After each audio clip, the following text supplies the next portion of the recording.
நேசம் வச்சு நெஞ்சில் வச்ச பூச்செடி நீயடி.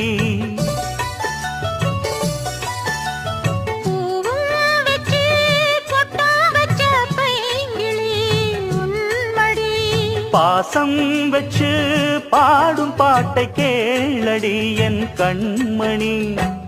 உள்ளம் என்னும் வீட்டிலே ஒட்டி வச்ச ஓவியம், எண்ணம் என்னும் ஏட்டிலே அச்சடிச்ச காவியம்.